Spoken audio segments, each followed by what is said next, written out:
Good evening everyone. निवेश expert talk series session में आप सभी का स्वागत है। मेरा नाम श्रेया है और मैं आज की इवेंट की होस्ट हूँ। इवेंट में जुड़े सभी पार्टिसिपेंट अभी केवल सेशन को सुन सकते हैं। इवेंट के दौरान आप चैट बॉक्स के माध्यम से सवाल टाइप करके सेंड कर सकते हैं। आज का इवेंट बहुत ही खास है क्योंकि हमारे साथ मिस्टर त्रिदीप भट्टाचार्य जी जुड़ चुके हैं from Edelweiss AMC, Chief Investment Officer Equities. He has done his PGD MB in Finance and SB Jain from SB Jain Institute of Management and Research, Mumbai. He has done his BTech in Electrical Engineering from IIT Kharagpur. Pradeep ji comes with over 2 decades of experience in equity investing across India and global market. Prior to joining Edelweiss AMC, he was instrumental in building a market-leading PMS business at Axis Asset Management Company as senior portfolio manager. He has also spent a significant amount of time as portfolio manager at State Street Global Advisor and UBS Global Asset Management, London, UK. मैं त्रिदेव जी का स्वागत करना चाहूंगी और हमारे साथ निवेश team के vice president of product and research team mister Anand Sharma ji भी जुड़ चुके हैं, जो इस सेशन में कुछ सवाल करेंगे मिस्टर त्रिदेव जी से। जी हाँ, तो आज हम डिस्कस करने वाले हैं market outlook. I am sure आप सभी इस इंटरेस्टिंग टॉपिक को सुनने के लिए बहुत एक्साइटेड होंगे। तो वक्त ना जाया करते हुए मैं रिक्वेस्ट करूंगी मिस्टर त्रिदीप जी से कि वो इस सेशन को आगे लेकर जाएं। Over to you mister Tridip ji. आपका बहुत बहुत धन्यवाद मुझे इनवाइट करने के लिए और एडलवाइज एएमसी को अपना व्यू आपके सामने रखने के लिए। ये ऐसा समय है जबकि स्टार्टिंग स्टेटमेंट शायद ये होना चाहिए, आवेश में निवेश नहीं हो सकता, निवेश के लिए तो धैर्य की जरूरत है। उम्मीद करता हूं कि अगले 20-25 मिनट में जो भी मेरे प्रिपेयर्ड कमेंट्स होंगे उससे आपको कुछ नया सुनने को मिलेगा, समझने को मिलेगा।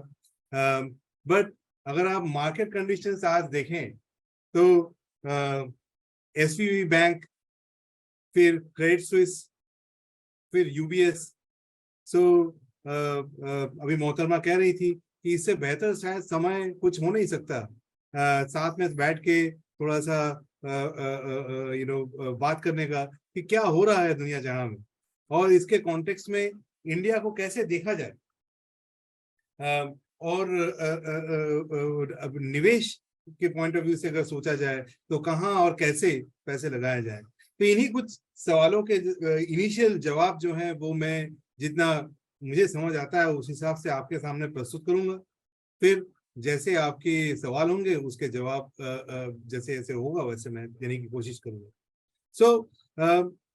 अगर मैं शुरुआती दौर पे ये कहूं कि ये जो मेरा सामने थीम आपको दिख रहा है, आउटलुक 2023 रिसेशन बिफोर रिबाउंड, ये मेरा ईयर एंड पीस जो हम लोग लिखते हैं कि साल के शुरू में हम लोग से मांगा जाता है और हम लोग लिखते भी हैं कि ये साल आप कैसा देखते हैं, और काफी लोग सवाल, मीडिया में काफी सवाल ऐसा आता है। तो उस समय मैंने ये वाला हेडलाइन चूज किया था, जो शायद जब मैंने किया था तब कुछ लोग मुझ पे हंसे थे, कुछ लोग ये कहे थे अरे नहीं साहब, अच्छा खासा मार्केट है, आप उसमें कॉशन लेके आ रहे हैं।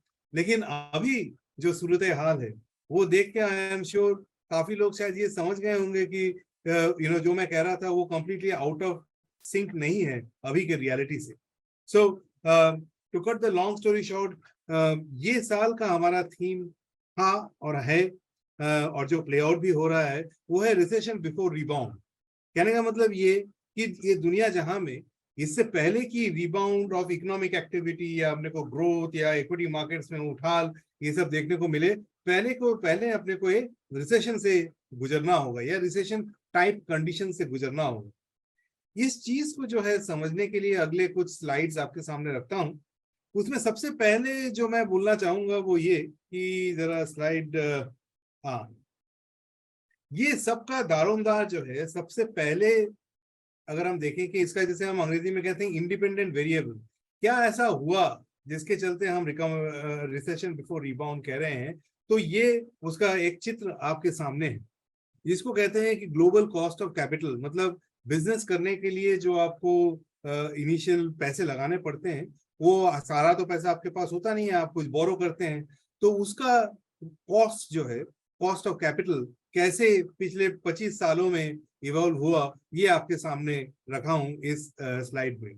तो अगर आप इसको ध्यान से देखें तो आप नोटिस कीजिएगा कि 2007 टू 2008 के बीच में जब हमारी पिछली बड़ी क्राइसिस आई थी, उस समय हम लोगों ने कॉस्ट ऑफ कैपिटल को डाउन नीचे लेके आए थे, फ्रॉम 6% से 0%, मैंने almost lowering the cost of capital. अब मान लीजिए कोई बैंक से लोन ले रहे हैं, उसका जो लेवल है उसको हमने ऑलरेडी 5 से 600 बेसिस पॉइंट कट किया था 2007-2008 में, आपके सामने दिख रहा है। और उसके बाद 2013, 2015, 2016 में वो नीचे की तरफ ही होता रहा है। लेकिन अगर आप पिछले 6 महीने का रुख देखें, तो पिछले 6 महीने में अचानक से हमने 500 से 600 basis point cost of capital को बढ़ा दिया है। इसको ऐसे सोचें कि सेकेंड हाफ ऑफ 2022, मतलब पिछले साल जो गया, उसमें हम लोगों ने करीबन 400 से 500 basis point interest rate hike देखा है। ये बहुत कम बार पिछले 100 साल के हिस्ट्री में दुनिया जहां में हुआ है। सो इसका जनरली ऐसा माना जाता है कि अगर आप देखें कि पिछले बार ऐसा कब हुआ था, तो ये जो स्लाइड आपके सामने है, ये आपको ये बताने की चेष्टा कर रहा है कि इतना बड़ा जो रेट हाइक हुआ है, ये पिछली बार कब देखा गया था। तो ये देखिए कोने में आप देख रहे हैं कि यहाँ से एक बड़ा सा स्पाइक देखने को मिल रहा है। पिछले बार अपने को इतना बड़ा स्पाइक देखने को मिला था 1980s, 1970s, 1980s। तो मोटा मोटी कहने का मतलब ये कि पिछले 100 साल के हिस्ट्री में 50 से 40 साल पहले आपको जाना होगा तो ये देखने के लिए इतना बड़ा रेट हाइक कब हुआ था। और दूसरी चीज, अगर आप ये स्लाइड में गौर करें, जब भी रेट इंक्रीज हुआ है जो कि थोड़ा मीनिंगफुल रहा है, हम लोगों को थोड़ा बहुत ये ब्लू बार दिख रहा है, शेडेड बार, ये रिसेशन का सूचक है। जितने बार भी रेट बढ़ा है उसके बाद हम लोगों को एक वीक इकोनॉमिक ग्रोथ कह लीजिए, रिसेशन कह लीजिए, रिसेशन का माहौल बना ही है। इस बार ही ऐसा हुआ है, जबकि अभी तक हम लोगों को ऐसा कुछ देखने को नहीं मिला। और ये मैं साल के शुरू से कह रहा हूं कि ये अजूबा हो जाएगा अगर मान लीजिए इतना बड़ा रेट इंक्रीज के बाद हम लोग इनका कुछ भी इम्पैक्ट नहीं देखें। सो जनरली अगर आप इकोनॉमिक थ्योरी के पॉइंट ऑफ व्यू से देखिएगा, तो जब रेट इतना ज्यादा बढ़ जाता है 400 से 500 बेसिस पॉइंट जो अभी हुआ है, उसके थोड़ा लैग से 6 से 9 महीने लैग से उसका इकोनॉमिक इम्पैक्ट देखने को मिलता है। मतलब ये कि दुनिया जहां में ग्रोथ रेट्स कम हो जाते हैं, जहां पे ग्रोथ रेट्स पहले से कम थे, वहां पे रिसेशन हो जाता है, या इस तरीके के सूरत हाल जो है अपने को देखने को मिलता है। इसका कुछ सिम्टम्स हम आगे और देखेंगे। एक और चीज हुई जो पिछले 6-9 महीने में है, जो आपको ध्यान देना बहुत जरूरी है, वो अगले ये स्लाइड में आपके सामने है। इसको 2 मिनट अगर आप ध्यान से देखें तो पाइएगा कि पिछले 3-4 साल में नेगेटिव यील्डिंग डेट, मतलब ऐसे पैसे जिनको अगर आप बैंक में रखें तो बैंक आपसे पैसे चार्ज कर रहा है उस पैसे रखने के लिए, है ना, ऐसा करीबन 15 से 20 ट्रिलियन यूएस डॉलर अमाउंट का नेगेटिव यील्डिंग डेट था। ये ऊपर ये वाला जो माहौल दिख रहा है, ये ऐसा था। ये अचानक से पिछले 1 साल के अंदर में घट के 5 ट्रिलियन से कम हो गया है। कुल मिला के कहने का मतलब ये कि अभी जो इंटरेस्ट रेट बढ़ने का ये एक और कोरोनरी है, ये एक और इम्पैक्ट है कि कुल मिला के मतलब जो नेगेटिव यील्डिंग डेट था वो करीबन 15 से 20 ट्रिलियन से कम हो गया है। ये बहुत ही बड़ा नंबर है। तो अगर आप इसको मतलब इसका सार समझे तो ये कि global liquidity conditions meaningfully tight हो गए थे पिछले 6 से 9 महीने के अंदर। जब भी दुनिया में ऐसा हुआ है तब ग्रोथ रेट्स और कहीं ना कहीं कुछ ना कुछ बम फूटता ही है। इसी का आपको एक सिम्टम देखने को मिला है जब पहला एक छोटा सा बैंक यूएस में जो रीजनल बैंक है एसवीबी, वो थोड़ी सी तकलीफ में आया, उसके कुछ अपने खुद के करतूत थे, वो भी इसमें सहायक रहे। लेकिन मुद्दे की बात यह है कि इंटरेस्ट रेट बढ़ जाने से अचानक से काफी लोग दूसरे जगह शिफ्ट हो गए।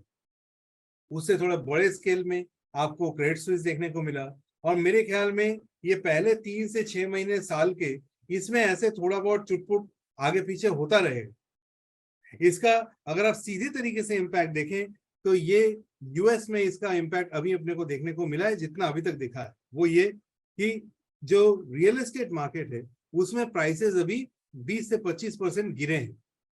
लेकिन अगर आप हिस्टोरिकल साइकिल से कंपेयर करें, जो कि आपके सामने है स्लाइड में, तब आप पाइएगा कि हिस्टोरिकली ऐसे साइकिल्स में 40 से 50% भी प्राइसेस गिरे हैं। तो मतलब कहानी अभी थोड़ी सी बाकी है। सो ये हो गई क्या बोलते हैं मॉर्गेज रेट्स की बात। अब इसके बाद अगर आप देखें कि ओवरऑल दुनिया जहां में ग्रोथ रेट्स अगर आप देखें तो ये एक फोरकास्ट है, गोल्डमैन सैक्स का फोरकास्ट है, वहां पे आप देखिएगा कि 2023 में हर जगह ग्रोथ कम हो रहा है। सो ये वही चीज है जो मैं आपको शुरुआती तौर पे कह रहा था कि रेट्स इतने सारे इतने शॉर्ट पीरियड में बढ़ गए हैं कि इनका इम्पैक्ट तो पहले ये होना ही था। तो ये हमारी मैक्रो सिचुएशन है आज के डेट में जब हम और आप बात कर रहे हैं। तो कहने का मतलब ये कि ये रेट्स बढ़ जाने से जो आपको सामने एसवीबी हुआ, क्रेडिट स्विस हुआ, ये सब का इम्पैक्ट ये अभी आपको देखने को मिल रहा है, जिसको हम in many ways in simple terms कह रहे हैं कि ये आपका ग्लोबल माहौल है जिसमें हम इन्वेस्ट करने की सोच रहे। अब हम थोड़ा इंडिया पे आते हैं। इंडिया की सिचुएशन कैसी है? सो दो चीज होती है, एक जो आपको ऊपर से ग्लोबली मतलब जो बाहर हो रहा है उससे आप अछूते नहीं रह सकते, लेकिन दूसरी बात ये भी जानना जरूरी है कि इंडिया में कैसे क्या ऐसी चीजें हो रही हैं जो शायद हमको और नीचे लेके जाए या ऊपर लेके जाए। तो इस पॉइंट ऑफ व्यू से मेरा मानना यह है कि इंडिया में 3 चीजें ऐसी हो रही हैं जो पिछले 10 साल में नहीं हुई है और बहुत ही पॉजिटिव है, जिसके चलते हम हो सकता है from an equity market stand point global volatility रहे तो हम भी उसमें इम्पैक्ट हों, लेकिन ये सारे फैक्टर्स जो है हमको बचा जाएंगे। वो 3 फैक्टर कौन से हैं ये अगले कुछ स्लाइड में थोड़ा ध्यान से सुनिए। वो ये पहली बात तो ये जो आपके सामने है कि पिछले 10-15 साल के सामने पहली बार ऐसा लग रहा है कि इंडिया में एक private sector driven capex cycle होने का अच्छा रुझान है। ये हमने एक स्टडी में देखा था कि अगर आप प्राइवेट सेक्टर के सारे कंपनीज के जो कैपेक्स प्लान है, कैपिटल एक्सपेंडिचर प्लान है, मतलब वो कितना निवेश करना चाहते हैं अपने बिजनेस में, वो उनको साथ में जोड़ के देखें तो हम लोग को 1-1.5 साल पहले ये ऐसा लगा कि पहली बार गवर्नमेंट कैपेक्स के कंपैरिजन में 6 से 7 गुना प्राइवेट सेक्टर प्लान कर रही थी कैपेक्स करने के। ये जब हम लोगों को समझ आया तब हम लोगों ने अपने पोर्टफोलियोज में, और जनरली हमारा ऐसा मानना था कि ये कैपिटल गुड्स इंफ्रास्ट्रक्चर ये एक बड़ी थीम हो सकती है, इसलिए हम लोगों ने अपने पोर्टफोलियोज में तो ओवरवेट किया ही, और साथ में ये हमने बोलना शुरू किया कि ऐसा ये जो ये थीम है ये 10-15 साल में पहली बार हुआ।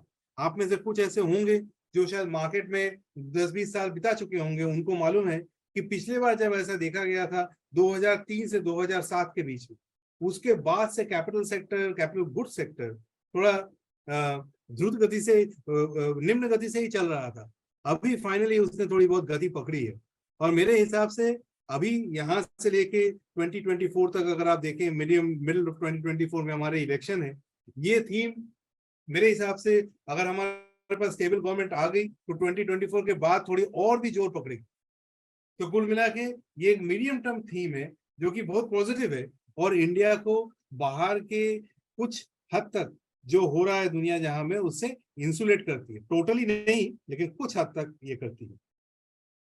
दूसरी चीज में जाने से पहले ये हमारा पुराना डेटा पॉइंट था। अभी रिसेंटली जो रिजल्ट आया उसमें अपने को ये देखने को मिला कि कुल मिला के अभी जो कंपनीज बात कर रही हैं वो सारा अपना अगले 5 साल में कैपेक्स डबल करने की बात कर रही है।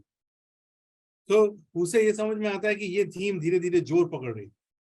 अब दूसरे थीम की तरफ रुख करते हैं।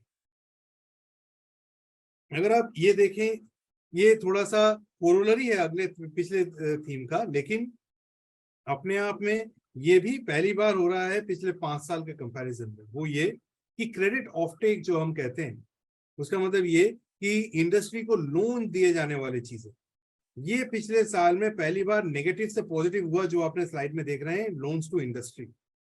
दूसरा, अगर आप सर्विसेज में देखें, वो भी FY23 जो करंट ईयर है, पहले नेगेटिव होता था, अभी पॉजिटिव हुआ। तो कुल मिला के इंडस्ट्री में, चाहे वो कैपिटल माने कैपिटल हैवी सेक्टर हो या सर्विसेज सेक्टर हो, दोनों जगह पे क्रेडिट ऑफटेक मीनिंगफुल देखने को मिल रहा है। रिटेल तो पहले भी स्ट्रांग था, अभी भी स्ट्रांग है, बट ये दो साथ में जुड़ गए हैं। तो इसका कहने का मतलब ये कि फाइनेंशियल लेंडिंग जो है वो इकोनॉमी में शुरू हुई है। जब लेंडिंग फाइनेंशियल लेंडिंग कंपनी में शुरू होती है, कंट्री में, तब उसके आगे कैपिटल क्रिएशन अच्छा होता है और जनरली बैंक्स के हाल जो है वो थोड़े बेहतर होते हैं। सो ये दूसरा पॉइंट है कि ये जब हमने रियलाइज किया कि कैपिटल और कैपेक्स बूम एक आ सकता है, तो उसमें फिर हमने देखा कि इसको फंड कौन करेगा। हम देख रहे थे कि फाइनेंशियल्स में भी फंड करने की ताकत है, और ये फाइनेंशियल सेक्टर इंडिया की जो है पिछले 4-5 साल में मतलब ऐसा समय आया कि काफी ये NPA साइकिल हुआ, फिर उसके बाद कॉर्पोरेट डीलेवरेजिंग हुआ। ये सारा होने के बाद इंडिया की जो बैंकिंग सेक्टर है, ये काफी हद तक मतलब संभल चुकी थी, उनका जो हाल था वो काफी बेहतर था। ये अभी और भी रेलेवेंट है आज के माहौल में, जबकि आपके SVB और क्रेडिट स्विस जैसे बैंक बैंकरप्ट हो रहे हों, तब इंडियन बैंकिंग सेक्टर के अगर आप हाल देखें तो इंडियन बैंकिंग सेक्टर के हाल काफी बेहतर है। इसलिए कोई भी बैंक को पैनिक करने की जरूरत नहीं पड़ी, RBI को पैनिक करने की जरूरत नहीं पड़ी। वो इसलिए भी क्योंकि डोमेस्टिक सेक्टर में डिमांड है, पहली बात, और दूसरी बात ये कि ये सारे NPAs और ये सारे स्ट्रक्चर से हम गुजर चुके हैं पिछले 2-3 साल में, इसलिए फाइनेंशियल सेक्टर काफी क्लीन। तो ये हमारा दूसरा बड़ा थीम कि फाइनेंशियल सेक्टर अभी काफी अच्छी स्थिति में है। इसको ध्यान में रखते हुए हम लोग हमारे पोर्टफोलियोज में लेंडिंग फाइनेंशियल, जिसको हम कहते हैं, बैंक्स कह लीजिए वगैरह, इसमें हम ओवरवेट भी हैं। बट हमको लगता है कि अगले 2 से 3 साल में फाइनेंशियल्स या लेंडिंग फाइनेंशियल्स एक अच्छा इन्वेस्टमेंट अपॉर्चुनिटी प्रेजेंट करते हैं पिछले 5 साल के कंपैरिजन में। ये दूसरी बड़ी चीज जो है वो इंडिया को काफी हद तक सुरक्षित रखने के समय कारगर होगी। तीसरी जो इंपॉर्टेंट चीज है, ये भी बहुत इंपॉर्टेंट है, वो ये है कि ये जो आपके स्लाइड आपके सामने है, ये पिछले 25 साल का दारोमदार है इंडिया की हाउसिंग अनसोल्ड इन्वेंट्री के बारे में। हाउसिंग अनसोल्ड इन्वेंट्री, सादे शब्दों में इसका मतलब ये होता है कि वो फ्लैट जो बिल्डर ने बना रखे थे लेकिन बिके नहीं। तो ऐसे जो फ्लैट्स हैं या फिर ऐसी जो इन्वेंट्री है, ये पिछले 20 साल के कंपैरिजन में अभी लोएस्ट पॉइंट पे चल रही है। तो इसका मतलब ये कि अगर आप थोड़ा इंटरेस्ट रेट बढ़ा भी दीजिएगा तो आपके पास इन्वेंट्री ही नहीं है जो कि नीचे जाए। ये हमारी सिचुएशन इंडिया में रिलेटिवली यूनिक है। अगर आप चाइना की तरफ रुख करें तो वहां ऐसा हाल नहीं है, वहां के रियल एस्टेट सेक्टर के हाल बड़े बुरे हैं। और मैंने आपको पहले एक स्लाइड में दिखाया कि US में भी इंटरेस्ट रेट हाइक के चलते जो रियल एस्टेट सेक्टर का हाल देखने को मिला है, वहां पे प्राइसेस काफी गिरे हैं। यहाँ पे भी थोड़ा डैम्पनिंग होगा, बट ये जो फैक्टर है ये हमारा काफी बड़ा कुशन है।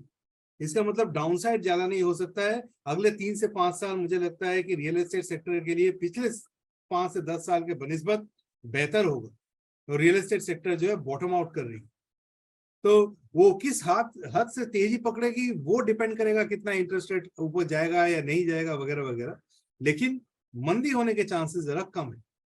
तो ये हमारे पोर्टफोलियोज में डायरेक्ट और इनडायरेक्ट प्ले, दो तरीके से हम इसको ये कर सकते हैं, खेल सकते हैं।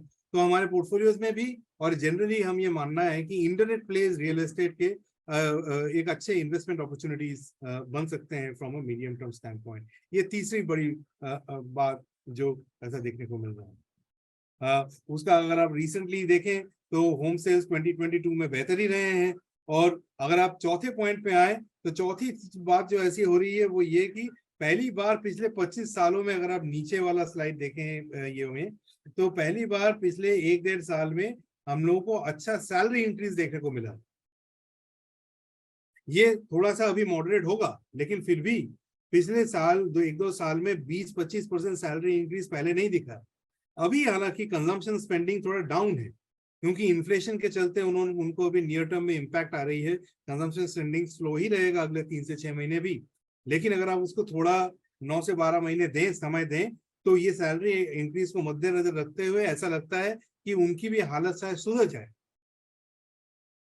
तो कुल मिला के अगर आप ये पॉइंट को पिछले 2-3 पॉइंट के साथ में रख के देखें तो जीडीपी के 4 इंपॉर्टेंट कंपोनेंट में से हम ये कह रहे हैं कि इंडस्ट्रियल कैपिटल गुड्स अच्छे स्टेट में है, फाइनेंशियल अच्छे स्टेट में है, रियल एस्टेट अच्छे स्टेट में है और कंजम्पशन इंप्रूव हो रहा है।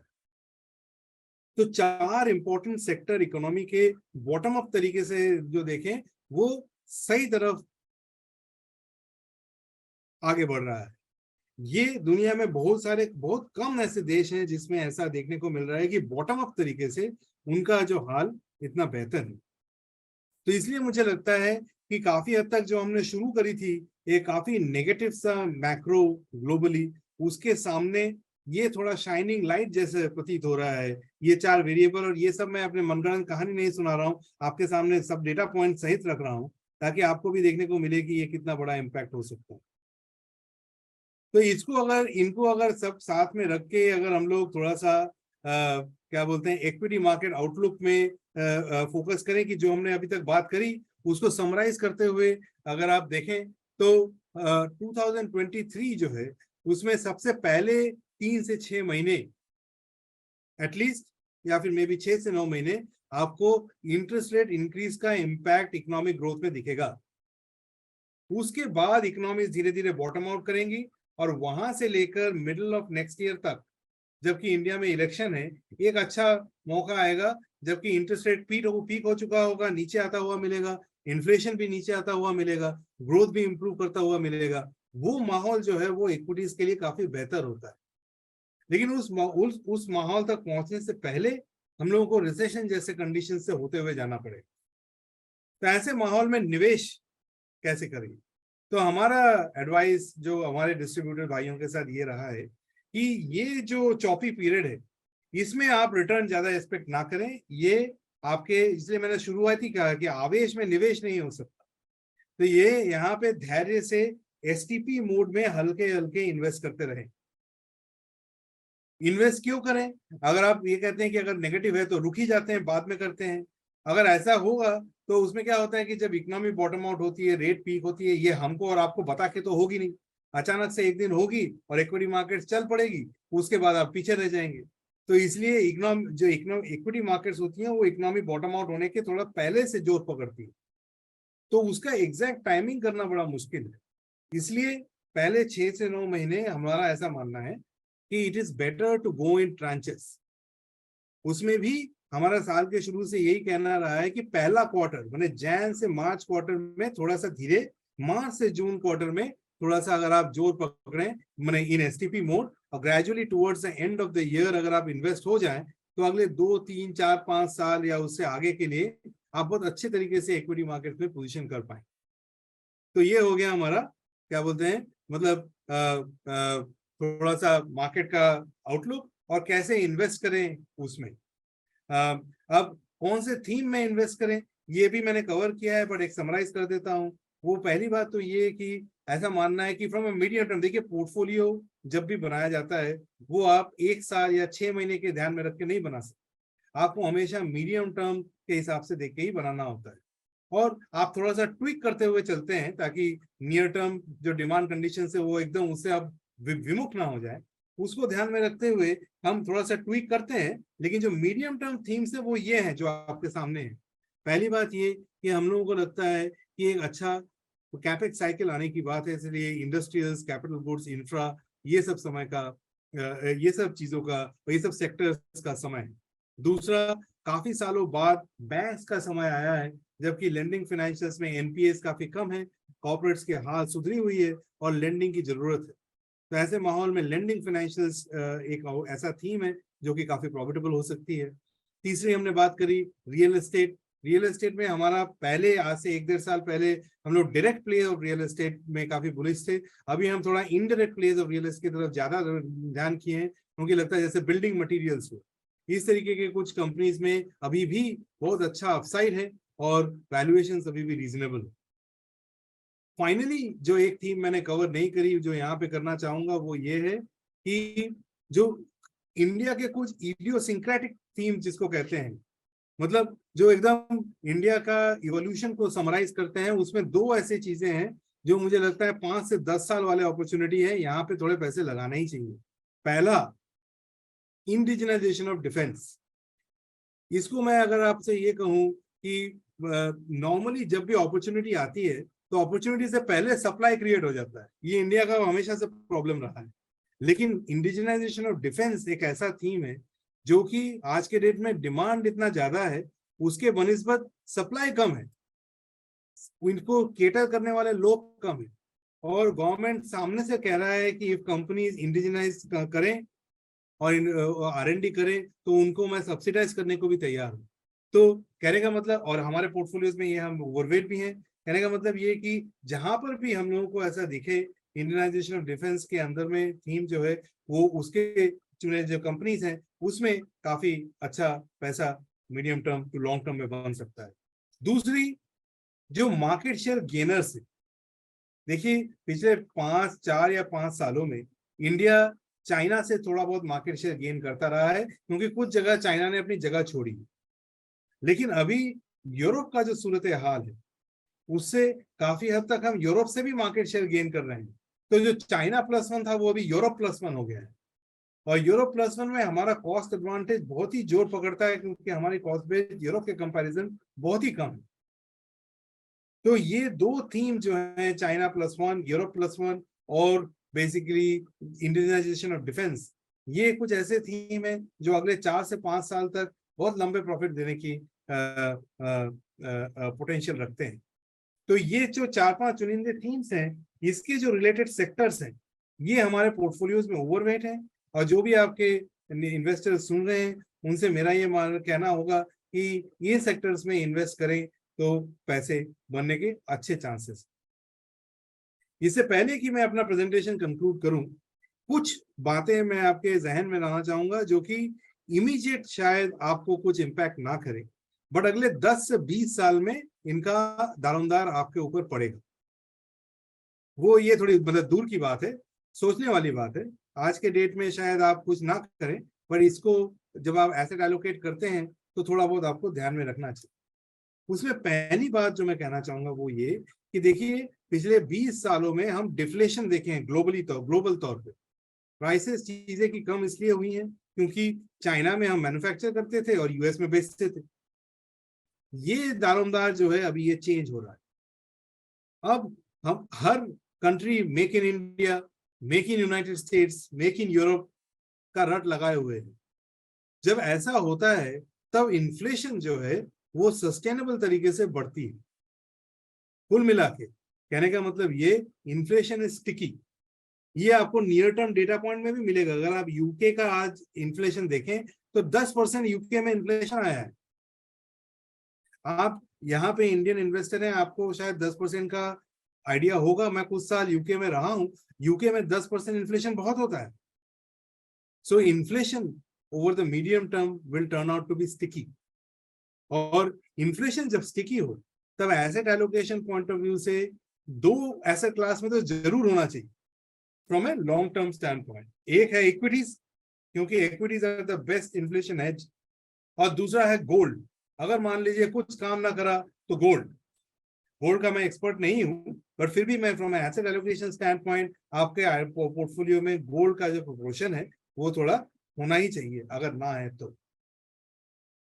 ये हो गई पहली बात। दूसरी बात ये है कि अगले 10 से 20 साल में आपको थोड़ा सा global balance of power change होता नजर आएगा। पिछले 50 सालों में अगर आप देखें तो आप देखिएगा कि ये we have been living in a US dominated world. US ने सारा कुछ डोमिनेट किया। अगर आप पॉलिसी देखें, इनोवेशन देखें, और जियोपॉलिटिक्स देखें, सब कुछ। लेकिन अगले 10 से 20 साल में आपको ये थोड़ा डिस्ट्रीब्यूट होता नजर आएगा।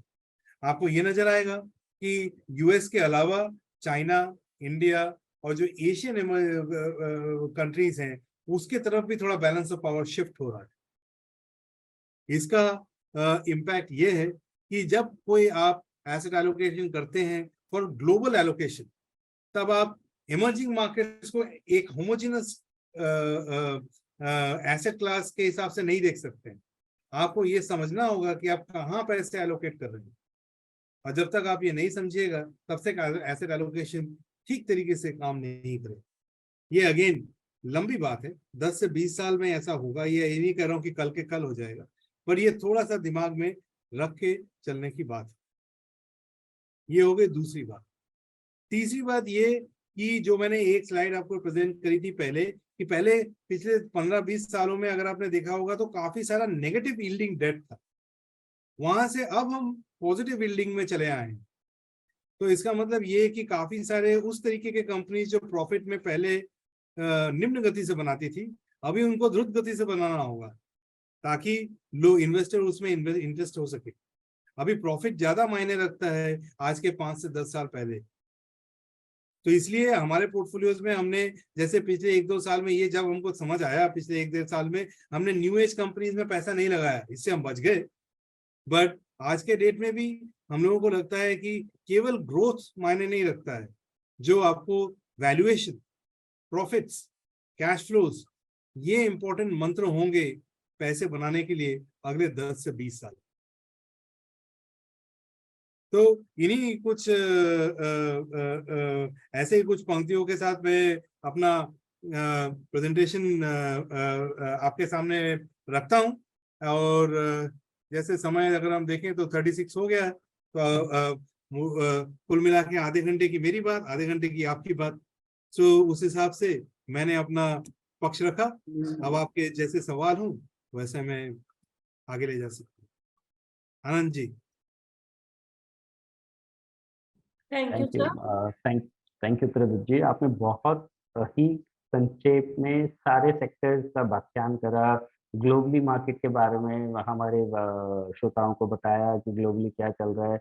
इवन आपने आधे घंटे में सारा सार ही बता दिया, मतलब सारे सेक्टर्स डिस्कस कर लिए, सब चीजें डिस्कस कर लिए। It's very very good.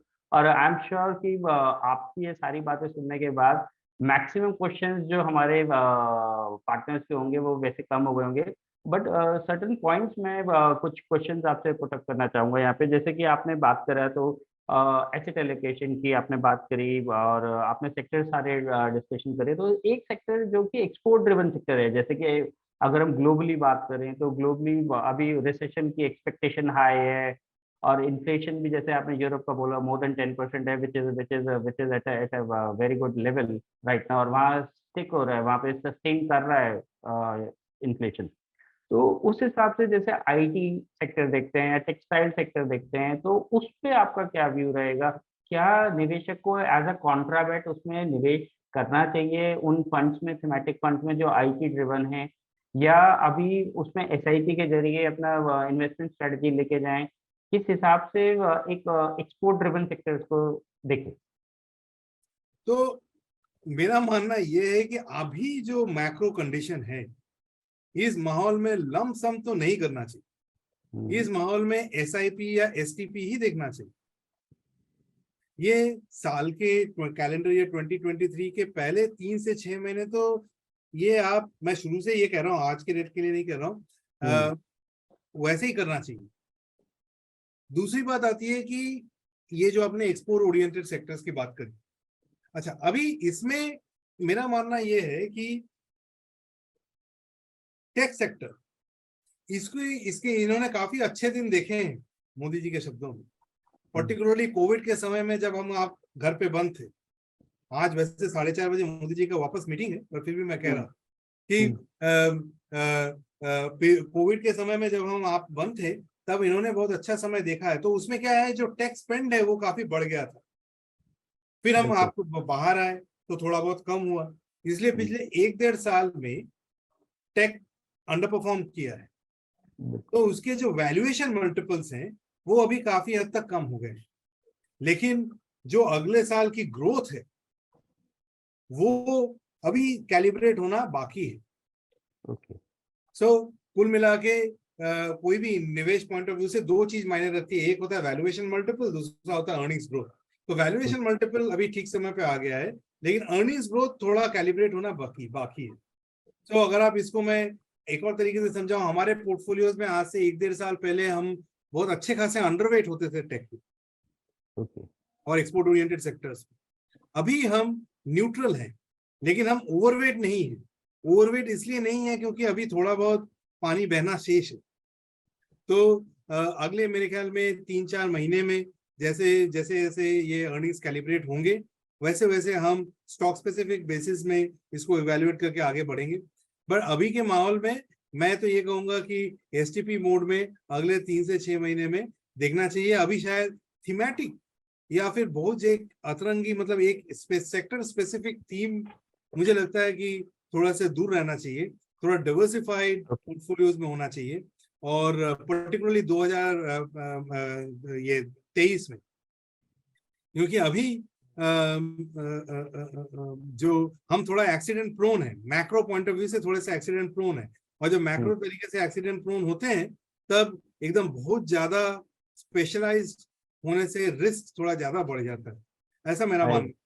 बिल्कुल, बिल्कुल, बिल्कुल आपने सही बोला। तो ऐसे में जैसे आप एक डाइवर्सिफाइड फंड की बात कर रहे हैं त्रिदिप जी, तो उसमें यही जानना चाहूँगा कि कौन सी कैटेगरी डाइवर्सिफिकेशन के पॉइंट ऑफ व्यू से आपको सही लगती है? जैसे multi cap, flexi cap, large, mid, small. आप जैसे किसी का लंबी अवधि का कोई टारगेट लेके चल रहा है, तो वो mid and small cap kind of funds में दिमाग लगाए, या फिर फ्लेक्सी कैप में एक फंड मैनेजर को पूरी लिबर्टी के साथ इन्वेस्टमेंट करने की बात रखिए, तो उसमें निवेश करें? तो मेरा ये मानना है कि इंडियन म्यूचुअल फंड इंडस्ट्री के जो है ना, 2 स्वीट स्पॉट है ना। वैसे हमारे हर कैटेगरी में फंड है, बट मैं जब भी बात करता हूं तो मेरे को 2 कैटेगरी बड़े अच्छे लगते हैं, वो मैं बता देता हूँ, बाकी आपकी श्रद्धा। वो ये कि देखिए 2 तरीके के इन्वेस्टर होते हैं। एक होते हैं जिनको थोड़ा सा डर रहता है, थोड़ा सा रिस्क अवर्स इन्वेस्टर होता है, जिनका टाइम होराइजन शायद बहुत लंबा ना हो। जब मार्केट गिर जाता है तो थोड़ा सा नर्वसनेस होता है कि पैसा निकाल तो ना ले। तो ऐसे इन्वेस्टर के लिए फ्लेक्सी कैप फंड बहुत अच्छा है, क्योंकि on A risk adjusted basis आप अगर एक अच्छा फ्लेक्सी कैप फंड का चयन करें तो आपने फंड मैनेजर को एक चॉइस भी दे रखी है, और उसके बाद ऑप्शन भी है, अगर बहुत रिस्क अवर्स एनवायरनमेंट है तो वो लार्ज कैप में चला जाएगा, अगर थोड़ा सा नीचे होगा तो वो स्मॉल कैप में आ जाएगा। और कुल मिला के एक बैलेंस्ड आउटलुक देता है इक्विटीज में। ये एकदम लार्ज कैप में चले जाइएगा तो उसमें आपका फिर वो इंडेक्स जैसा हो जाएगा, लेकिन फ्लेक्सी कैप में आपके पास वो फ्लेक्सिबिलिटी भी होती है और साथ में रिस्क एडजस्टेड तरीके से परफॉर्मेंस के लिए वो अच्छा बैठ। ये हो गया एक टाइप का इन्वेस्टर। दूसरे टाइप का इन्वेस्टर होता है जो कि जिसका आउटलुक थोड़ा 5 से 10 साल होता है, और जिसको थोड़ा सा रिस्क एपेटाइट हाई होता है, जिनको मार्केट से थोड़ा अल्फा बनाना होता है।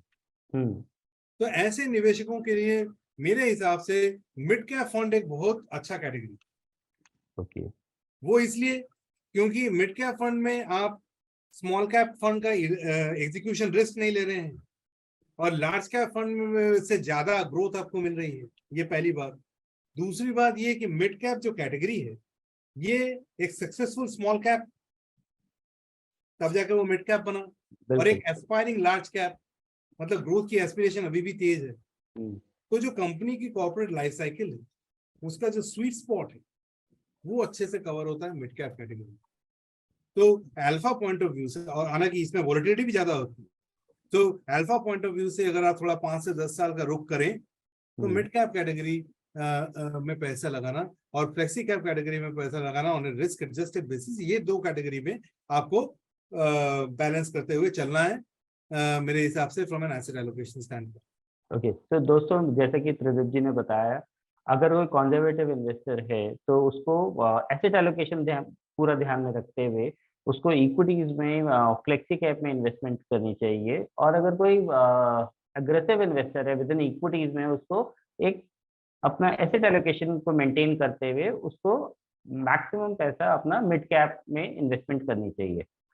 इसमें त्रिदिप जी, मेरा अगला सवाल उस पॉइंट ऑफ व्यू से है कि जैसे कि फेड की पॉलिसी आज शायद आज इवनिंग में अनाउंस होगी, मतलब आज ही अनाउंस होगी फेड की। तो जैसा कि हमने देखा, आपने भी डिस्कशन करा कि भी सिलिकॉन वैली बैंक का अनाउंसमेंट आया, सिग्नेचर बैंक का आया, थर्ड क्रेडिट स्विस का यूरोप से आया। तो क्या एक्सपेक्टेशन है कि भाई क्या रेट हाइक्स होंगे नहीं होंगे गोइंग फॉरवर्ड, या कब, अगर अभी भी रेट हाइक के मेंटेन रखते हैं तो आपको क्या उम्मीद है कि भी ये उस पेस को कब तक ये पीक आउट कर देंगे? ये एक ऐसा समय है जब कोई भी सेंट्रल बैंकर होना नहीं चाहेगा, बड़े ही त्रिशंकु हालत में है वो, इसलिए दो प्रॉब्लम है। एक तरफ आपकी इन्फ्लेशन नीचे नहीं आ रही है, इन्फ्लेशन को नीचे लाने के लिए आपको रेट बढ़ाना है।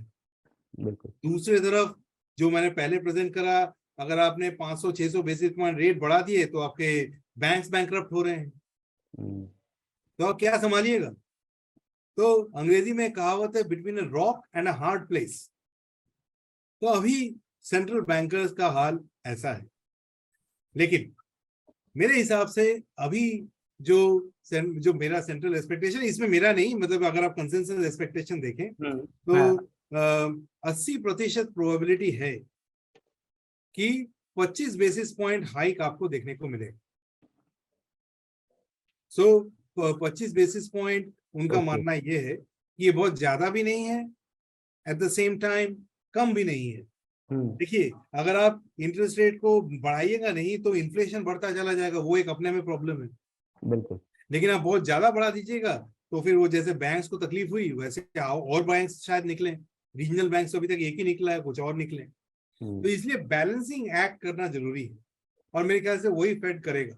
एक तरफ वो बोलेगा कि मैं 25 बेसिस पॉइंट रेट हाइक कर रहा हूँ, दूसरी तरफ ये लोग कहेंगे कि शॉर्ट टर्म हम एम्पल लिक्विडिटी प्रोवाइड करेंगे। ये आरबीआई ने कोविड टाइम में किया है, तो पहली बार शायद ऐसा होगा कि global central banks Indian banks को फॉलो करें। सो कुल मिला के मेरे हिसाब से ऐसा एक बैलेंसिंग एक्ट आपको आज शाम को सुनने को मिलेगा, न ज्यादा इधर न ज्यादा उधर। लेकिन फिर भी मार्केट जो है ये मतलब अपने हिसाब से काम करता है। तो अभी भी जो जैसे 81 बाउंड्स हुए वो राइट ऑफ किए गए, हाँ फिर जी। जो मार्क टू मार्केट लॉसेस हैं इनका पूरा इम्पैक्ट जब ये मार्च क्वार्टर नंबर्स आएंगे कॉर्पोरेट्स के यूएस और यूरोप के, तब आप सबकी कहानियां आपके सामने रहेंगी, और वो कहानियां सुनने को बहुत ज्यादा शायद प्रेटी ना हो। तो इसलिए मेरे हिसाब से ये फेड की जो एक आउटकम है, इसके आगे थोड़ा पार्डन माय लैंग्वेज हो हल्ला है, बट ये शांत हो जाएगा। इसके बाद जब कॉर्पोरेट्स बोलना शुरू करेंगे तब असली गेम शुरू होगा। तो ओके। अभी भी वोलेटिलिटी जाने नहीं वाली है, ये फेड मीटिंग के बाद ये चलते रहने वाली है। अब पहले 3 से 6 महीने ऐसे ही रहेगा। इसीलिए मैंने आपको कहा कि एसटीपी की तरफ रुख करें as oppose to taking a lump sum और a very thematic kind of. Okay, thank you. So जैसे कि आपने बताया त्रिविद जी कि ये चीज़ अभी मेंटेन रहेगी रेट हाइक्स, और अगर ग्लोबली मेंटेन रहेगी तो इंडिया को भी कहीं न कहीं अपनी करेंसी को प्रोटेक्ट करने के पॉइंट ऑफ व्यू से, चाहे इन्फ्लेशन आ भी जाए कंट्रोल, मगर वो आउटफ्लो को प्रोटेक्ट करने के पॉइंट ऑफ व्यू से मेरे को लगता है शायद आरबीआई को भी प्रेशर आए कि भई वो भी रेट हाइक थोड़ा आगे मेंटेन करे अपने। तो उस पॉइंट ऑफ व्यू से कौन सी कैटेगरी डेट फंड्स में आज की डेट में हमारे जितने भी पार्टनर्स हैं वो क्लाइंट को सजेस्ट कर पाएँ? देखिए, डेट का एक्सपर्ट मैं हूं नहीं, बट हाँ। जो चीजें आपके सामने जरूर प्रस्तुत करूंगा वो ये कि देखिए, इंडिया में जो इन्फ्लेशन है ना, ये हमने, अगर आप 4-5 साल पहले जाए, हमने देखी है ये इन्फ्लेशन, इससे ज्यादा ही देखी है। लेकिन यूएस में जो इन्फ्लेशन है, ये पिछले 50 सालों में उन्होंने नहीं देखी है। बिल्कुल, ये आई दोनों एग्री। में अंतर है। बिल्कुल। तो इसलिए उनकी प्रॉब्लम विकराल है, हमारी प्रॉब्लम मे बी होपफुली आज अगर आप अच्छे से बैटिंग कर ले तो विराट नहीं है। तो कहने का मतलब ये कि अगर इंडिया में रेट इंक्रीज होगा भी तो वो कम होगा और वो मैनेजेबल होगा। करेंसी में इम्पैक्ट जो आना होगा सो आएगा, लेकिन हमारी जो चिंताधारा है वो ये कि ग्रोथ और फिस्कल स्टेबिलिटी, अगर आप देखें गवर्नमेंट का, अगर आप फाइनेंस मिनिस्टर और ये सब के अगर आप बातों को सुने तो इनको फिस्कल स्टेबिलिटी और फाइनेंशियल स्टेबिलिटी की बहुत ज्यादा आई एग्री। ख्याल है। तो हाँ। और अगर आप बैंक्स का हाल देखें तो वो काफी इंपॉर्टेंट है। ग्रोथ थोड़ा आगे पीछे हो जाए तो चलेगा। तो ऐसा मेरा मानना है। तो कहने का मतलब ये कि थोड़ा सा ऊपर की तरफ प्रेशर तो रहेगा, देखिए, और आरबीआई ऑल्सो, पर वो प्रेशर उतना नहीं है कि मतलब हम लोगों को एकदम बहुत तेजी से रेट इंक्रीज करना पड़े। यूएस की प्रॉब्लम अलग है। यूएस में आपको शायद 1-2 हाइक और देखने को मिले, और उससे जो थोड़ी बहुत तकलीफ होगी which is strengthening of dollar, और उसके लिक्विडिटी का जो इम्पैक्ट है वो आपको तकलीफ बनी रहने वाली है। बिल्कुल, बिल्कुल, बिल्कुल। वो एक पॉइंट ऑफ कंसर्न नज़र आता है हम लोगों को तो। लिक्विडिटी कंसर्न रहेगा। बिल्कुल, बिल्कुल, बिल्कुल। तो आप एक पॉइंट ऑफ कंसर्न और रहा है पिछले कुछ महीनों में, वो रहा है फॉरेन फॉरेक्स का, फॉरेन रिजर्व्स का। तो हमारे फॉरेन रिजर्व्स जो हैं, जो कि थोड़े बहुत संभल गए थे पिछले कुछ हफ्तों में के लिए, मगर फिर देखा है कि वो फिर से वापस डाउनवर्ड की तरफ चलने लगे हैं। तो उस पे कुछ आपका व्यू फॉरेन रिजर्व्स पे? देखिए, फॉरेन रिजर्व्स हमारे हिसाब मेरे हिसाब से तो वो थोड़ा ऊपर नीचे होगा, बट कुल हुँ, मिला के नेट नेट हमारी जो आर्थिक स्थिति है, ये अगर 2014 के कंपैरिजन में देखें तो हम उस समय फ्रेजाइल 5 में आते थे। बिल्कुल। हाँ जी। आज के डेट में हम फैबुलस 5 में आते हैं। So from hmm, fragile 5 to fabulous 5, it has been a fantastic journey. And मेरे हिसाब से ये जो कोनोटेशन है, ये हमारी जाने नहीं वाली। कुल मिला के अगर बाहर आंधी तूफान है तो थोड़ी बहुत तो हमारे खिड़की के अंदर भी आएगी, बट हुँ, हम बह नहीं जाएंगे। तो इसलिए मेरे हिसाब से हमारी फिजिकल सिचुएशन रीजनेबली स्ट्रांग है, और ये ऐसे ही रहने वाली है। क्योंकि हमने जो एक बहुत अच्छा काम किया वो ये कि कोविड समय में हमने हमारे जो जो भी पैसे थे वो हमने वैक्सीन बनाने में लगाए, हमने कंज्यूमर के पॉकेट में नहीं दिए। हुँ, यूएस ने कंज्यूमर के पॉकेट में दिए, इसलिए आज के डेट में वो इन्फ्लेशन से जूझ रहे हैं, जो कि 30-40 साल के बनिस्बत ज्यादा है। हमने बिल्कुल, वैक्सीन की तरफ रुख किया, इसलिए हमारे यहाँ पे इन्फ्लेशन कंट्रोल में है और कोविड भी कंट्रोल में आ गया, even though the our population is very meaningfully higher than that of their. ये आई बिल्कुल। थिंक काबिले तारीफ है, और इसीलिए हमारे पी मल्टीपल्स थोड़े एक्सपेंसिव ही रहे हैं और थोड़े एक्सपेंसिव रहेंगे भी। हो सकता है हम relative to other markets in the globe कुछ दिन अंडर परफॉर्म करें, क्योंकि वो सस्ते मार्केट्स पहले चल जाए, वो वैल्यूएशन ट्रेड वगैरह हो। बट हाँ अगर जी। आप रिसेंट डेटा पॉइंट चाइना में देखें या कहीं और से देखें तो आपको भी ये समझ आ गया होगा कि वहां पे भी ग्रोथ रेट में कुछ झंडे नहीं गड़ रहे। हुँ, तो कुल मिला के फिनेंशियल स्टेबिलिटी प्लस ग्रोथ का जो एक हमारा कोकून है, ये हम धीमे धीमे मेरे ख्याल में बढ़ा लें तो बेहतर होगा, और अभी तक ध्यान भी उसी तरफ का है। Okay, okay. सो गोल्ड का जैसे आपने बात करा, गोल्ड और इक्विटी में एसेट एलोकेशन होना बहुत ज़रूरी है आज के टाइम पे, और वो अगर प्रॉपर एसेट एलोकेशन की बात करें तो I completely agree. Gold, equity और डेट में पूरे तीनों एसेट क्लासेस जो कि मेन एसेट क्लासेस हैं, उनमें तीनों में ही होना चाहिए। तो गोल्ड अभी रिसेंटली अगर हम देखते हैं त्रिदिप जी, तो वो ऑलमोस्ट 60,000 को क्रॉस कर गया अभी कुछ दिनों पहले। तो ऐसे सिनेरियो में थोड़ा सा ये कि गोइंग फॉरवर्ड गोल्ड में और एप्रिसिएशन लगती है, तो अगर किसी ने अभी तक नहीं निवेश करा है तो उसे सलाह दी जा सकती है या नहीं, या हाँ, फिर अभी दूर रहना चाहिए इससे? तो ये जो मैंने आपको व्यू दिया है, ये थोड़ा सा मीडियम टर्म व्यू है। ये मतलब अभी के भाव में रह के अभी क्या करना है वैसा वाला व्यू नहीं है। वो आई एम ओके। श्योर जब आप अपने निवेशकों के साथ बैठे तो एकदम टेलर मेक करके ये भाव में ये करना चाहिए वो आप कर पाएंगे। बट हुँ, मेरा इन जनरल मानना ये है कि देखिए, अगले 4-5 सालों में दो चीजें होंगी। हुँ, एक तो इन्फ्लेशन थोड़ा स्टिकी है, वो थोड़ा ज्यादा की तरफ ही होगा, number one. Hmm, number two, जब ऐसा होता है तब earnings are the best hedge. और जब इक्विटीज की कहानी ठीक ठाक चल रही हो तब इक्विटीज में आपके पैसे बनेंगे। बिल्कुल। और जब इक्विटीज की कहानी ठीक नहीं चल रही हो, स्टैग्फ्लेशन का एनवायरनमेंट हो, रिसेशन का एनवायरनमेंट हो, ऐसे माहौल में गोल्ड आपके लिए काम करे। बिल्कुल, कौन एज़ से अ क्वेश्चन पुट प्राइस और पुट। में कौन से प्राइस में आप एंटर कीजिएगा, ये आपके जैसे महानुभाव शायद बेहतर बोल पाए। मेरा मानना ये है कि आप करें ना करें, लेकिन इसमें ये दो में आपका एक्सपोजर जरूर होना चाहिए। ये बिल्कुल, थॉट प्रोसेस उनके दिमाग में मेरे हिसाब से जाना चाहिए। कैसे बिल्कुल। स्पेसिफिक क्या भाव है ये मैं आप पे छोड़ता हूँ। तो थोड़ा-थोड़ा इस लेवल से भी अगर किसी को एक्सपोज़र नहीं है तो लेना शुरू कर दें लॉन्ग टर्म के पॉइंट ऑफ व्यू से, सो दैट लॉन्ग टर्म में देखा गया है कि भई हर चीज़ के एसेट के प्राइसेज़ बढ़े हैं, चाहे वो डेट हो, चाहे वो इक्विटी हो, चाहे वो गोल्ड हो। और गोल्ड के और इक्विटी के तो I completely agree with your point कि भई इन्होंने सीएजीआर रिटर्न्स अगर पिछले 30-40 साल का देखते हैं, तो सबसे ज़्यादा सीएजीआर इन दोनों का ही रहा है। तो gold is a unproductive asset, मगर एक जो स्पाइक आती है रिसेशन के पॉइंट ऑफ व्यू से, तो वो पूरा कवरेज उसको दे देती है रिटर्न्स को।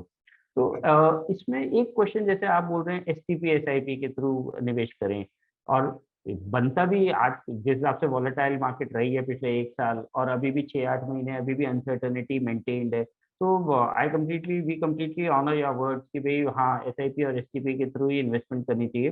तो एक सजेशन आपसे ये मेरे दिमाग में आ रहा था कि भाई बीइंग एन एक्सपर्ट आप ज़्यादा बेटर बता कि एक वॉलेटाइल फंड में एसटीपी एसआईपी लगाना ज़्यादा बेटर है या फिर एक टॉप परफॉर्मिंग फंड जो कि परफॉर्मेंस में अपनी कैटेगरी में सुपर रहता है हमेशा उसमें लगाएं? क्योंकि एक मेरा मानना ये है कि वॉलेटाइल फंड आपको लोअर डिप्स पे बाय करने का कभी-कभी मौका दे सकता है। तो ये एक कन्फ्यूजन का की बात डिस्कशन रहता है हमारा और हमारे पार्टनर्स के बीच, तो आप एक्सपर्ट हैं इसलिए मैंने कहा एक बार आपसे ज़रूर पूछूँ इस बारे में। मेरे हिसाब से अगर एज ए प्रैक्टिशनर व्यू लीजिएगा तो जैसे मान लीजिए जैसे हमारा मिड कैप फंड का अगर मैं एग्जांपल दूं तो 15 साल में उन्होंने XIRR दिया है 18% का। तो 15 साल में काफी सारा आपके अच्छे दिन बुरे दिन सब आके चले गए। सो कहने का मतलब ये कि कंसिस्टेंट फंड में डालने से थोड़ा सा सेफ्टी भी कवर हो जाता है और आपकी वो इन आउट वाले जो एक्सपेंसेस हैं वो भी कवर हो जाते हैं। बहुत ज्यादा वोलेटिलिटी में देखिए अगर आप हर बार जब मैं स्टॉक खरीदता हूं तो ऐसे स्टॉक खरीदता हूं जो कंसिस्टेंट हो rather than वो जो नीचे आते हैं उसमें मौका जरूर मिलता है अंदर जाने का, लेकिन वोलेटिलिटी में पैसे बनते कम है और उसमें ट्रेडिंग के खर्चे ज्यादा होते हैं। सो मेरे ख्याल में कंसिस्टेंट परफॉर्मर्स की तरफ ज्यादा ध्यान होना चाहिए जो कंसिस्टेंटली Q1 या Q2 रहे। ऐसे फंड्स में अगर आप डालें तो लंबे समय का थोड़ा अंतराल लेके डाल सकते हैं और बार बार आपको चेंज भी करने का वो नहीं जरूरत नहीं पड़े। बिल्कुल। ऐसा मेरा मानना है। Okay, thank you. सो मेरे क्वेश्चन यही है, एक बारी फुल स्टॉप लगाते हैं और अपने पार्टनर्स के क्वेश्चन लेने शुरू करते हैं। त्रिलोक जी, मेरे सवालों का जवाब देने के लिए आपका बहुत-बहुत धन्यवाद। तो श्रेया, एक बारी पार्टनर्स के क्वेश्चन हम लोग लेना शुरू करते हैं। Sure, sir. So there is a question from Atul Navalji. So can you please also comment on coupling and decoupling trend for Indian market with global market? And what is expected in the context with DLS support and local SIP book buffering the FFI outflow impact? So, इनके question का जो सार है वो ये है कि अगर FII बेस से रहे तो भी क्या मार्केट का अच्छे दिन आ सकते हैं, तो ये सवाल है। तो मेरा मानना ये है कि इसका आंसर पिछले 1 साल का हिस्ट्री में ही है कि अगर आप देखें पिछले 1 साल में FIIs ने कितना है काफी सारा पैसा निकाला है। मतलब अगर आप as a percentage of market cap देखने जाएं तो उतना पैसा निकाला है जितना उन्होंने 2008 में निकाला था। अंतर ये है कि 2008 में इक्विटी मार्केट्स करेक्ट किया कम से कम 50 to 60%, ज्यादा होगा तो उससे कम नहीं। इस बार हम फ्लैट टू -5% है। कहने का मतलब ये कि गोरा हो या काला हो, अल्टीमेटली पैसा चेस करता है जहां पे अर्निंग्स आपके आ रहे हैं। तो जब तक इंडिया के bottom up earning story strong है, जो कि मैंने गिना है, capex cycle, financials, real estate, ये वो, जब तक वो है तब तक गोरा, तब तक अगर मान लीजिए कलर का जो पैसे का जो कलर है वो मैटर उतना नहीं करता है, कहीं ना कहीं से पैसे आ ही जाएंगे। और जब ये बॉटम अप अर्निंग स्टोरी उतनी स्ट्रांग नहीं रहेगी तब किसी का भी पैसा नहीं आएगा। तो कहने का मतलब ये है कि फोकस अपने बॉटम अप स्टोरीज पे कीजिए और ऐसे फंड्स पे कीजिए जो बॉटम अप फंड्स को बॉटम अप तरीके से कैप्चर करने की कोशिश करें अपने स्टॉक्स के मनीज पर, तो वहां पे पैसा जरूर जाएगा। तो कहने का मतलब है कि जब तक अर्निंग स्टोरी इंटैक्ट है तब तक FIIs हो या DIIs हो, कोई ना कोई खरीदने वाला मिल ही जाएगा। I completely agree. जैसे आपसे अभी तो अनसर्टेनिटी चल रही है ग्लोबल मार्केट में, तो वही वाली चीज़ है कि FIIs are pulling back the money, चाहे हम इक्विटी की बात करें चाहे हम डेट की बात करें। और ऐसे टाइम पे DII सपोर्ट कर रहे हैं मार्केट को, मगर जब जब ग्लोबली अच्छे दिन आएंगे, इंडिया के तो अच्छे दिन चल ही रहे हैं अगर हम रिलेटिवली कंपैरेटिवली लेके जाएं ग्लोबल डेवलप्ड नेशंस के मुकाबले, जब ग्लोबली अच्छे दिन आएंगे, जब ये पैसा वापस आएगा तो मार्केट में डबल स्पीड से तेजी आएगी। करेक्ट। तो वो एक सपोर्ट फैक्टर रहेगा। बिल्कुल बिल्कुल। Shreya, we can take next query. Sure, sir. Thank you, sir. So the same, Atulji has also one more question. To share your view on commodities and related consumption sector for this year. तो ये दोनों की तरफ मेरा रुख थोड़ा negative है। सो consumption मेरे हिसाब से इन द शॉर्ट टर्म, मतलब अगले 3 से 6 महीने में थोड़ा सा बादल गरज रहे हैं उनके लिए। वो इसलिए क्योंकि जो पिछले 3 से 6 महीने में इंटरेस्ट रेट बढ़े हैं, वो इसलिए बढ़े हैं क्योंकि इन्फ्लेशन ज्यादा रहा है, और इन्फ्लेशन उनको इम्पैक्ट करता है जो कि थोड़े से रूरल ओरिएंटेड है या सेमी अर्बन है। तो इनका जो रिलेटेड कंजम्पशन है, इन पे थोड़ा सा मंदी बनी रहेगी अगले 3 से 6 महीने में। तो वहां पे हम लोग अंडरवेट हैं और वहां पे नेगेटिव भी है। कमोडिटीज में मेरे हिसाब से चाइना में थोड़ा बहुत ग्रोथ जो आ रहा है वो रहेगा, लेकिन उसमें थोड़ा नेट बैलेंस प्रेशर ही रहेगा। तो हम लोग तो ये मान के चल रहे हैं कि कंजम्पशन और कमोडिटीज ये थोड़े अंडरवेट है, और इंडस्ट्रियल्स, मैन्युफैक्चरिंग, कैपिटल गुड्स ये ओवरवेट है। Thank you, sir.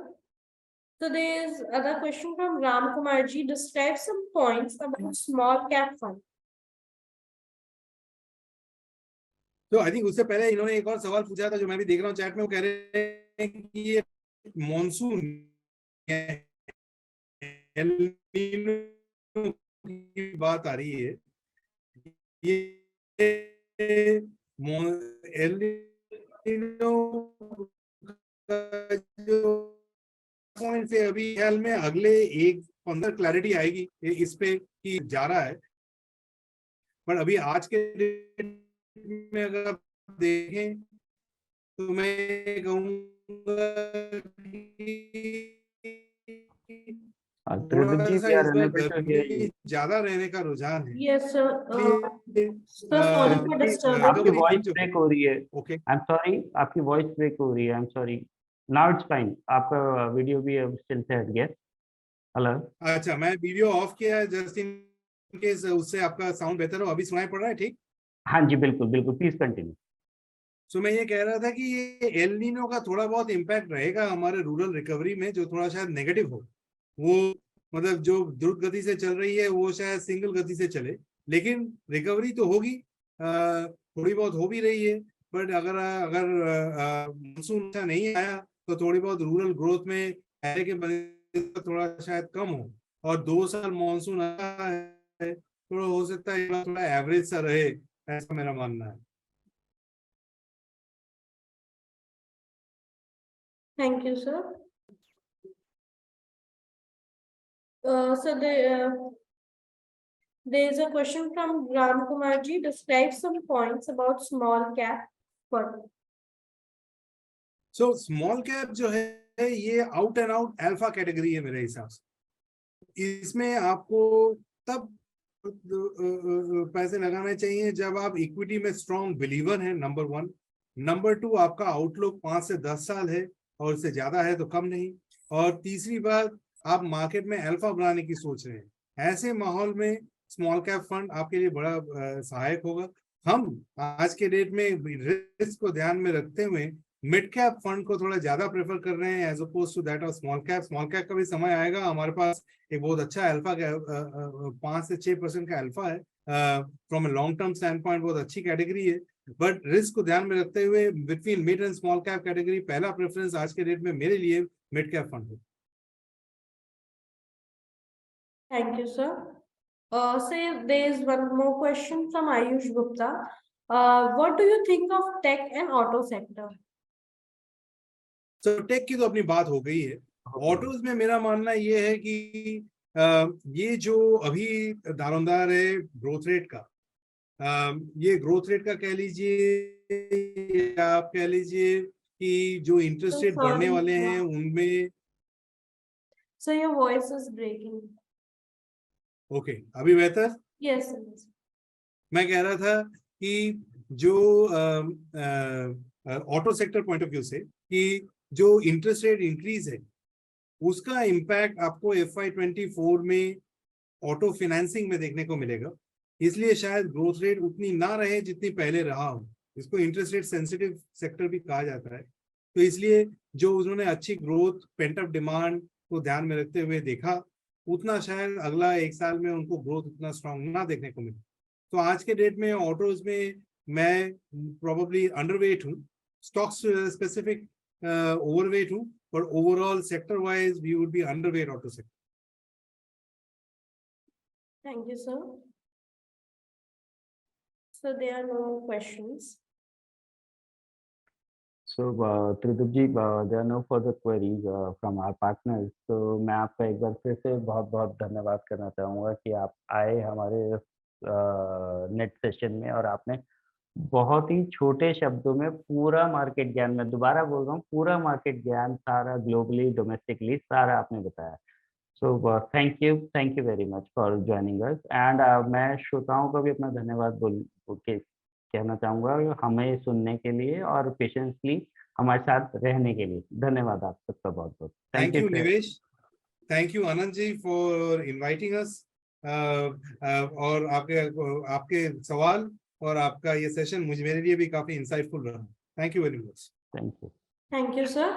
I would like to thank you, Mr. Tridib ji, for joining and sharing your wonderful thoughts with us and our audience. Thank you so much. I would like to also thank Mr. Anand Sharma for connecting with us and making this session interactive. This is all for today's event. I thanks all for joining this session. Thank you.